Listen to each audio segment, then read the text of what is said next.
It's your girl Wendy, and today we are diving into a story so heavy the internet can barely carry it.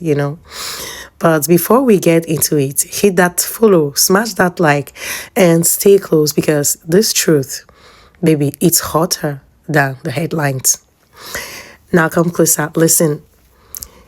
We all know Diddy is behind bars. Yes, Sean Diddy Combs is behind bars. Yes, the world is talking. The internet is acting like, they've already read the final chapter. But what's happening right now? It's not as simple as guilty or innocent. It's deeper, darker, and more calculated than people want to admit. Let's start with the facts, shall we? In October 2025, a New York judge sentenced Sean Diddy Combs to 50 months in prison.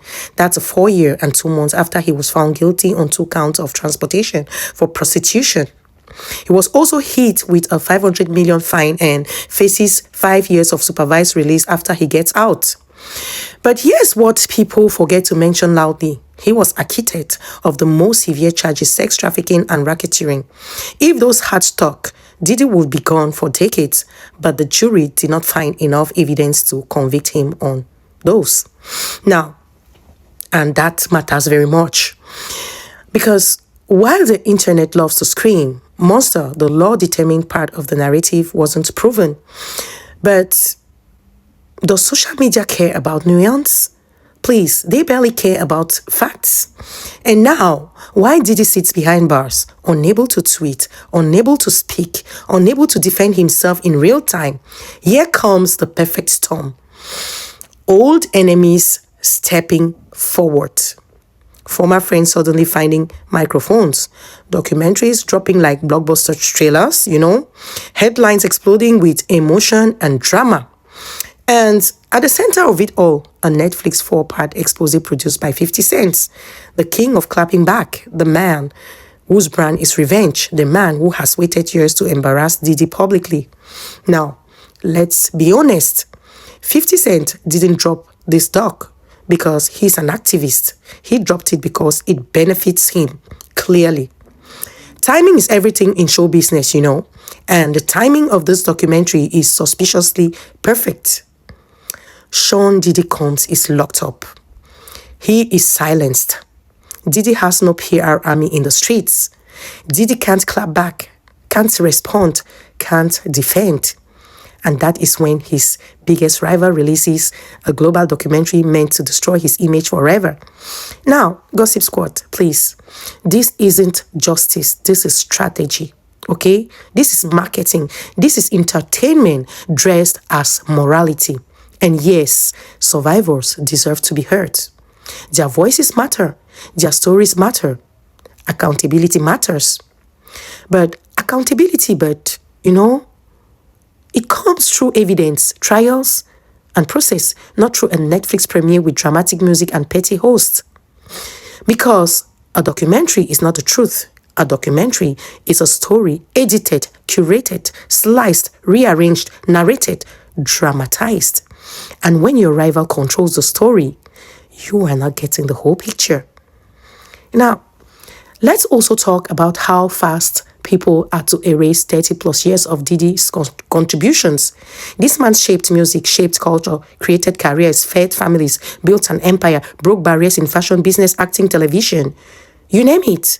His fingerprints are everywhere. Let's be truthful for once, but now the world is summarizing his entire legacy in a trailer. Make it make sense. Diddy is not perfect. Powerful men rarely are, but the speed with which the industry is throwing dirt on his grave while he's still breathing says more about them than about him. Where were all these old voices when he was free? Where were the long documentaries back then? Where were the exposés when he could respond? Where was all this energy when he had a platform? It's always easier to attack someone who's already down. It's always easier to rewrite a legacy when the man is locked away and muted. And that's the part that doesn't sit right for me.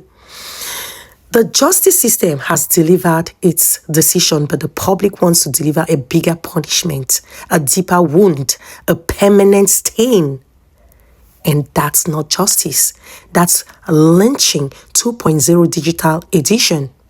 So yes, Diddy is behind bars, but the story being sold to you, it's not the full truth. It's the profitable truth. And Gossip Squad, trust Wendy. Profit always has an agenda. Stay close, hit that follow, smash that subscribe, and keep your eyes open because this saga is far from over. And if you think Netflix spilled everything, baby, they didn't even open the pot. And if the internet tries to drag you for wanting the full story, just tell them, relax, save your energy. You need it for the part 2. And, I'll be here for you to bring it to you because I know, of course, I know you like it. I know you love to hear about what's going to happen next. But you see, this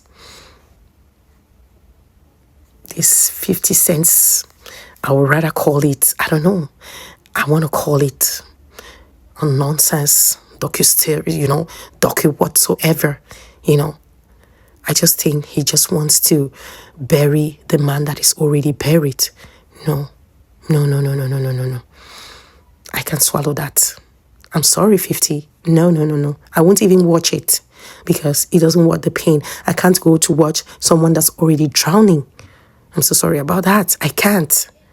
I can't. He's already been punished for all he has done. So why the public punishment? He has been humiliated enough. Can't we just move on? Yeah, we need to move on. Like, seriously. This is just a profit. It's profit for 50 cents. It's not like he's doing something because no. It's going to bring him lots of money. How can you even profit for somebody that has already drowned?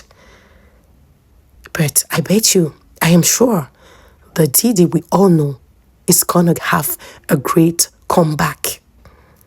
So I will end this analysis now for today, and I will see you some other time again, shoot in case I have something to say about this topic.